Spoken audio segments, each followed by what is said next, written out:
Bueno, la vamos a grabar para, para después subirla por si los otros chicos no se llegan a conectar. Yo sí les quiero hacer como un comentario.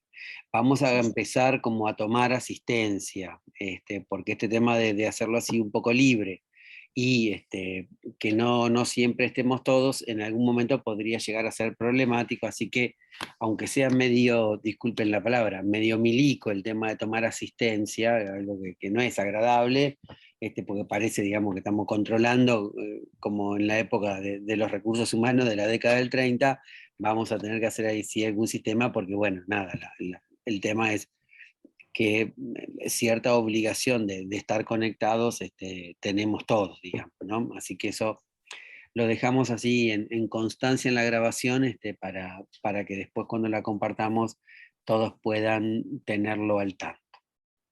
Bien, vamos con la guía. Profesor, disculpe, una consulta.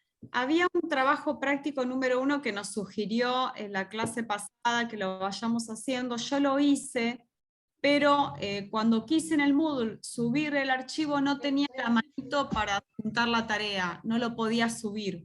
No, porque no era para que lo entreguen, era Ah, para lo que vamos a hacer ahora, que es irlo charlando y ok. buscando en el texto cuál era. No, no, lo que va a ser para entregar, a ese le vamos a llamar trabajo práctico de evaluación. Trabajo práctico Ok, de evaluación, que va a ir calificado con una nota y que va a servir para formar la nota final de la cursada. Estos que son guías de lectura o recorridos, digamos, conceptuales o teóricos de los textos, es simplemente para que ustedes lo vean y puedan ir a buscar el texto en lo que a mi entender es como más importante. Cuando sean de evaluación, se van a llamar así, trabajos prácticos de calificación o trabajos prácticos de evaluación. ¿eh? Y ahí les pondremos ese sistema de que ustedes tienen que entregarlo, y a mí me recuerda el sistema que lo entregaron, y yo ahí tengo, digamos, la obligación de calificarlo, porque a ustedes les va con una nota y una calificación. Así que eso, tranquilos que yo eso se los voy a comentar. Bien, el primero de los puntos del trabajo práctico uno tenía que ver con qué entienden los autores. Bueno, ahí está en plural porque en la facultad lo damos con otro texto también. ¿Qué entienden los autores por el tema de comunicación? Esa es la primera parte de este capítulo 2 de Petit, y para mí la clave está en dos momentos del texto. En el primero, después ustedes lo buscan, dice que la comunicación garantiza una interdependencia mínima o básica o esencial entre todas las partes de la organización. Esa es tal vez la función central de la comunicación, y que cuando nos preguntan, incluso cuando trabajamos profesionalmente en la materia, ¿qué significa la comunicación para tu organización? Todos empezamos a volar alto. La comunicación permite la construcción de una imagen compartida y enterarnos todos lo que... No. Arranquemos por lo más básico. La comunicación permite el funcionamiento de compartimientos, de partes interdependientes entre sí. Después le vamos sumando, y además permite amalgamar los objetivos de la organización con los individuales, y además permite crear una identidad corporativa, y además permite, y además permite. Pero muchas veces nos vamos tanto en el vuelo alto, digamos, que no llegamos ni siquiera a despegar. O sea, la comunicación es regrosa, pero mira, mejor no digas nada porque viste acá, no. Entonces, un poco la idea es esa, es decir, tengamos en cuenta que la comunicación es como lo más grosso que hay, disculpen que lo diga así, pero al mismo tiempo no perdamos de vista que es la base de todo. O sea, construyamos, aportémosle, hagamos que la comunicación aporte valor a la organización. Buenísimo, pero sepamos que primero necesitamos un piso firme, en donde la gente sienta que puede conversar, que puede hablar, que puede opinar, que puede aportar a los mecanismos de trabajo, es decir, que puede hacer más eficiente esa interdependencia entre las partes. ¿Sí? Está al principio del texto, cuando dice, los procesos de comunicación permiten mantener ese mínimo de interdependencia entre los distintos elementos: individuos, grupos, servicios, oficinas, prestadores, proveedores, le podríamos agregar. ¿eh? Si tenemos en nuestra organización servicios tercerizados, también le podríamos agregar. con aquellos que, no sé, por ejemplo, tienen servicios tercerizados en relación a la seguridad, en relación a los recursos humanos, en relación a algo que ustedes seguramente han visto en recursos humanos, que es el reclutamiento, o si no lo vieron, lo estarán viendo ahora o lo van a ver. Es decir, entonces esa parte es fundamental, porque, insisto, muchas veces volamos con la comunicación, pero no tenemos las bases. Y tal vez, digamos, el punto central está como al final de esa primera parte en el que habla de comunicación, cuando dice, para discernir los fenómenos de comunicación en las organizaciones, deberíamos responder dos preguntas. Después el titulito es los mecanismos de comunicación. Antes de ese titulito habla de eso. ¿Cómo circulan las informaciones en nuestra organización? ¿Qué contenidos transfieren? Es decir, cómo circulan es importante también. ¿Por qué? Porque muchas veces la idea de que hay mucha comunicación, pero toda es una comunicación vertical, digamos, el CEO, el director, el directorio, el propietario, si es una pyme, el dueño, si es una empresa familiar, es el que baja todos los mensajes. Bueno, está bien, pero podemos asociar que a mayor cantidad de interlocutores, mayor posibilidad de que la comunicación sea más rica, más relevante para el funcionamiento. Sí, sin caer en la perspectiva de que cuantos más comuniquemos es más claro el tema, eso no siempre es así. También es cierto que a mayor cantidad de emisores, de participantes en el proceso, debería el proceso enriquecerse. Debería el proceso enriquecerse. Entonces, ¿cómo circulan las informaciones? ¿Quién genera? ¿Quién dice? ¿Quién crea expectativa? ¿Quién crea temor? Para decirlo rápido, en todos nuestros trabajos, vieron que siempre, che, no, vos sabés que van a adelantar el aumento de sueldo. No, no, vas a ver que no, porque siempre pasa lo mismo. No, pero mirá que a mí me lo dijo Pepito. Ah, vos sabés que Pepito siempre tiene la justa. Yo no sé por qué, pero entonces, ese Pepito, que formalmente no es nadie dentro del área de comunicación, tiene legitimidad para hacernos, digamos, creer eso o recibir esa expectativa. Entonces, eso también lo tenemos que evaluar. Es decir, a ver, muchas veces el dueño manda un montón de información y nadie le cree. Y Pepito, con una sola data, la tiene, digamos, tiene mucha más legitimidad, digamos. Esto lo vamos a ver más adelante cuando veamos que la comunicación es un elemento para crear percepción de legitimidad, un concepto del que se habla bastante, el concepto de percepciones, para que lo entiendan rápido. Como no podemos conocer toda la realidad, ¿a qué llamamos realidad? Aquello que percibimos puede ser más o menos cierto. No, no podemos conocer todo, ¿no? ¿Vieron cuando dice, no, yo te digo, la realidad es tal cosa? No, no, pará. Lo que vos ves de lo que querés ver, le asignás el concepto de realidad. Y a eso le das un valor, cierto, de seguro, lo que fuere. Pero yo esto en la facultad les hacemos hacer a los chicos un poco lo que recién charlábamos con nuestra compañera, la diferencia entre la facultad pública y la privada. En la facultad nosotros en algunos años les hacemos hacer un trabajo práctico a los chicos que es, aunque a ustedes les parezca mentira, en la cátedra de comunicación, tomarnos el tren desde la estación de La Plata hasta Citibel, ¿no? Cuando ustedes van en el tren, ven a los costados de los caminos, del camino centenario, un montón de cunetas llenas de basura, que, basura que tira la gente, basura que se junta, basura. Bueno, si ustedes hacen esa misma práctica yendo en auto, a la altura del auto ven el pastito cortadito, las ramblas pintadas de blanco, de amarillo, pero no ven la basura.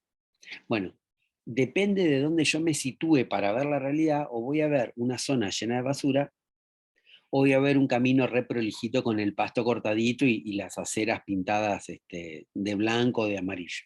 Bueno, un poco eso es las percepciones, digamos. Definimos lo que es la realidad en función de aquel recorte que hacemos de la realidad. Dicho de otra manera, definimos como verdadero o como real en función de aquella parte que vemos de la realidad. Bien. Eso es importante porque muchas veces no es que no estamos de acuerdo. No, mira, la verdad que con vos no se puede hablar porque nunca estamos de acuerdo. Che, pero pará, ¿no será que están viendo cosas distintas? Entonces nunca van a estar de acuerdo. Porque si uno ve el camino desde el tren y el otro lo ve desde el auto, el problema no es que no están de acuerdo, el problema es que están viendo cosas distintas. Si ustedes esto lo llevan a la política nacional en estos días, digamos, tienen para hacer un 100, ¿no? Es decir, sin entrar en política, porque no es nuestra materia, es interesantísimo como esto, sobre una misma cosa puede haber visiones completamente distintas. Bueno, en realidad es porque están mirando algo distinto, cuidado.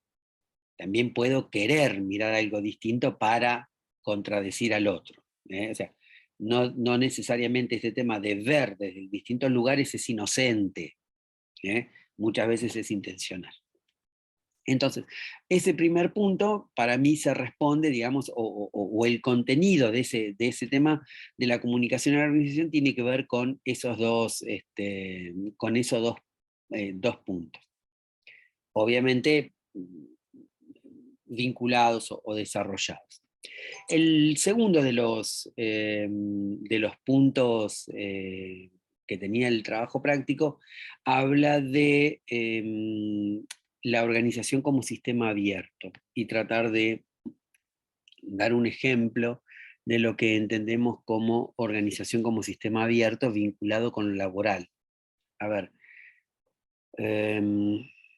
que las organizaciones son sistemas abiertos por ahí te enganchaste un poco más tarde, que te enganchaste un poco más tarde, Clara, cuando estábamos hablando en relación con la universidad pública, con Lorena, y la diferencia que había, por ejemplo, con una universidad privada. Es decir, que las organizaciones son sistemas abiertos, es que reciben del entorno, el medio ambiente, a veces también se suele usar la palabra ecosistema, que reciben del ecosistema exterior, pero son todos sinónimos, digamos, un montón de inputs, de data, de realidades muy distintas. Entonces, las organizaciones, cuanto más variedad en el sistema externo que las rodea, más, ¿cómo decirlo?, capacidad de influir en la organización. Es decir, cuanto más realidades, cuanto más perspectivas, cuanto más escenarios rodeen la organización, más la organización va a tener que estar permeable a adaptarse, a moverse, a cambiar, en definitiva, a cambiar. Eso es interesante porque normalmente, el cambio era estudiado como un fenómeno influenciado por lo externo. Esta era una idea que venía bastante del marketing. Es decir, bueno, a ver, ¿por qué tenemos que cambiar? Porque nuestro producto, nuestro servicio pierde con la competencia. ¿No? Era como, digamos, el ABC del tema. En la práctica, digamos, la situación ha ido evolucionando y hoy por hoy también se habla del cambio interno, es decir, de la necesidad de cambiar para mejorar, para optimizar, sin que sea una exigencia del medio externo. Eso es interesante. Lo que pasa es que, bueno, cuando el cambio viene de afuera, muchas veces, o cuando la necesidad de cambiar está justificada por el afuera, a veces tiene más legitimidad, ¿no? Es decir, bueno, mira, no, tenemos que cambiar porque tal cosa está pasando afuera, ¿no? En cambio, cuando es un cambio promovido internamente, bueno, habrá que ver quién es el agente de cambio, cuáles son las variables, después vamos a ver algunas cosas con relación al cambio organizacional y cómo se comunica, pero eso será ya para el segundo, digamos, esquema de evaluación. Lo interesante o lo relevante en ese caso es que la organización como sistema abierto es la dimensión de cómo la organización es influida, es condicionada, es enriquecida, es todo al mismo tiempo, con las realidades que están por fuera de la organización, ¿sí? El ambiente externo por más que la organización se encierre en sí misma, digamos, todas las organizaciones tienen una estructura, un espacio físico, una manera de trabajar más o menos independiente de lo exterior, también es cierto que muchas veces lo exterior condiciona cómo armamos la organización. Ustedes fíjense, si ustedes quieren, en materia así estructural, el COVID, que fue una fuerza exterior, cómo incidió en el cambio organizacional. O sea, ¿por qué las organizaciones tuvieron que cambiar como cambiaron? Bueno, porque son sistemas abiertos, no están aisladas, no se podían hablar del COVID. ¿Sí? Entonces, la organización como sistema abierto es un principio de la realidad del funcionamiento de las organizaciones. Es decir, cuidado que sea, no, eso pasa allá, no te preocupes. No, no, no. En cualquier momento también pasa acá. ¿Eh? En cualquier momento también pasa acá. Salvando enormemente las distancias, fíjense cómo por estos días hubo un poco de susto con lo que estaba pasando en una provincia argentina, creo que es Tucumán, no recuerdo de memoria, con un producto de, bueno, algún tipo de bacteria que modificada por alguna situación interhospitalaria, se había transformado, no la podían diagnosticar y estaba enfermando gente. Bueno, o sea, fíjense cómo, a ver, seguramente un hospital de La Plata, pero digamos, no cambió, pero seguramente en algún momento del día o de estos días alguna autoridad del hospital dijo, mirá, vamos a ver cómo es esto, a ver, tenemos paciente de Tucumán, vino alguien de Tucumán en estos días, ¿eh? O sea, o alguien se fue de vacaciones a Tucumán, es decir, cosas que no están en el contexto inmediato de la organización también influyen en la organización. ¿Eh? Es decir, la organización es un sistema abierto, es una suma de partes que trabajan entre sí vinculadas con el exterior.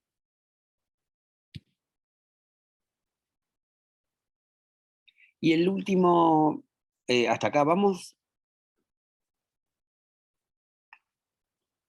Y el último Sí. de los, Profe. puntos decía, ¿qué importancia le dan ustedes a lo que llamamos relaciones informales en la organización?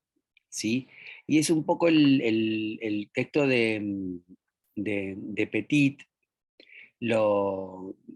digamos, lo trata en desarrollo cuando habla de lateralidad y reciprocidad como formas de la comunicación en las organizaciones. ¿Sí? Es un poco extenso, es un poco largo, pero es una lectura interesante. Básicamente la idea del autor es que la comunicación vertical, aquella que el jefe emana, dirige hacia sus subordinados, tiene algunas ventajas, la claridad, la rapidez, pero básicamente el autor propone que la mayoría de los procesos que vinculan individuos y grupos en las organizaciones posean una característica de comunicación recíproca, ¿sí?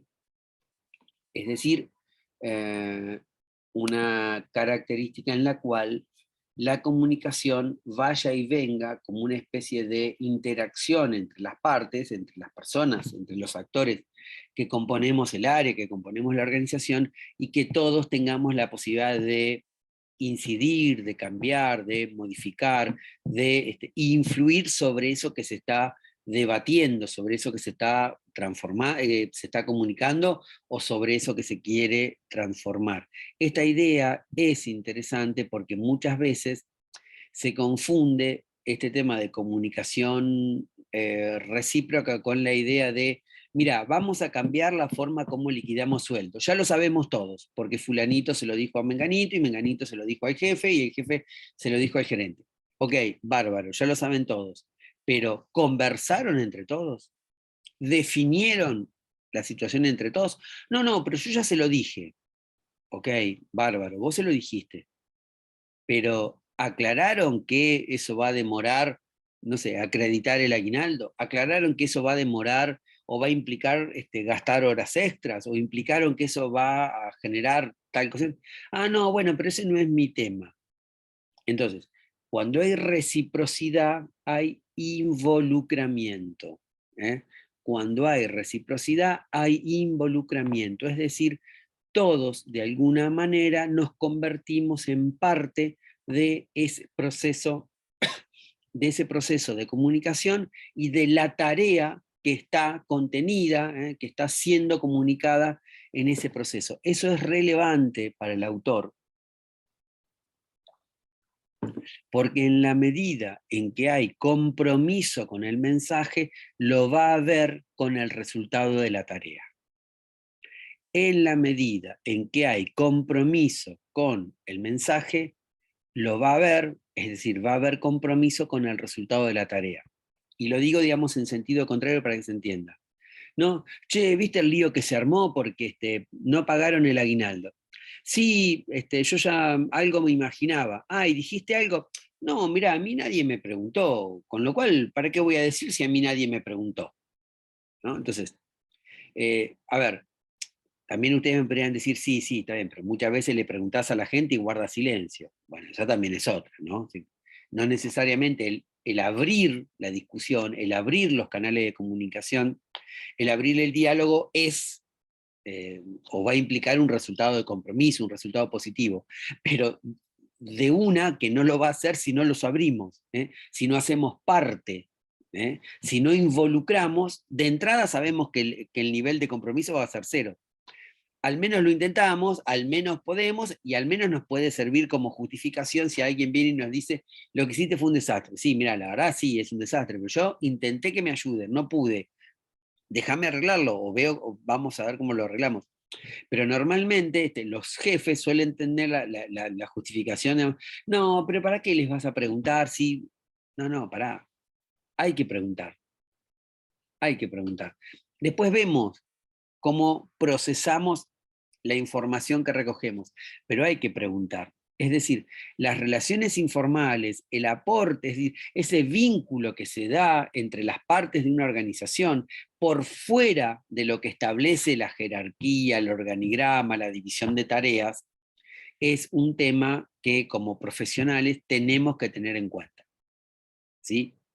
Es decir, a todos nos pasa en una organización que le creemos más al jefe de otra oficina que no a nuestro jefe, por ejemplo.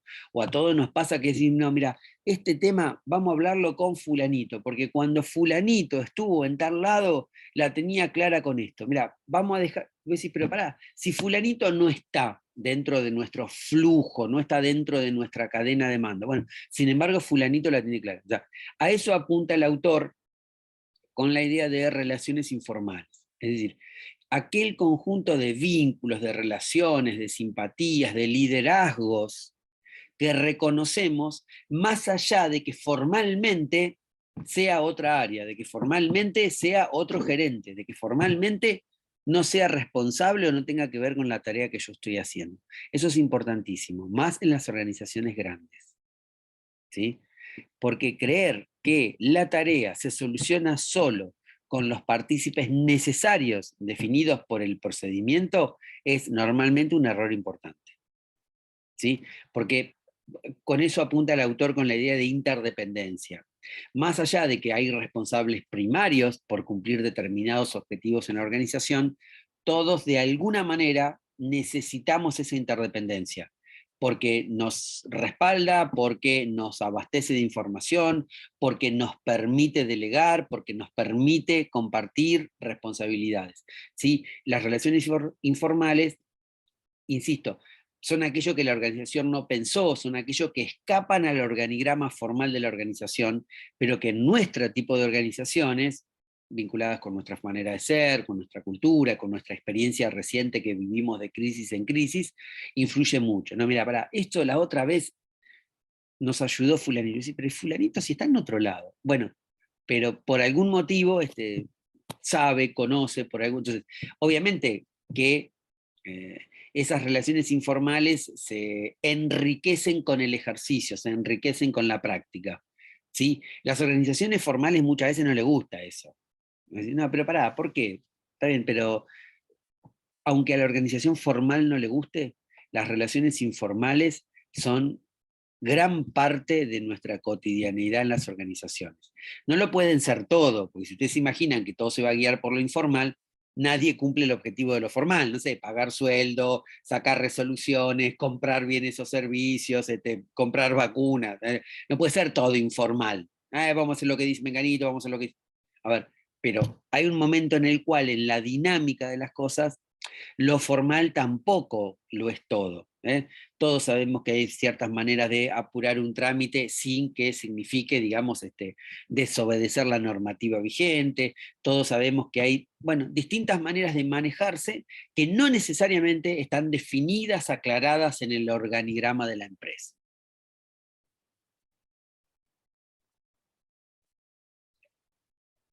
Bueno, a eso apuntaba un poco las preguntas y el texto que tenían.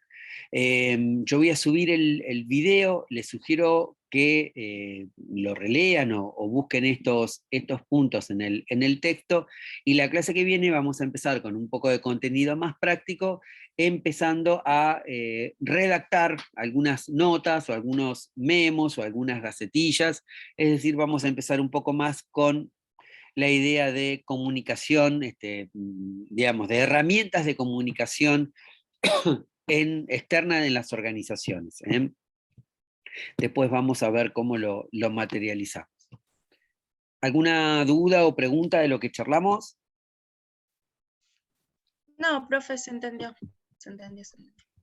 Bueno, yo voy a subir el video digamos, al campus, y les voy a enviar seguramente algún texto vinculado con herramientas de comunicación externa para darle un poco de teoría, de contenido formal a lo que vamos a empezar a hacer a partir de la semana que viene. No, la semana que viene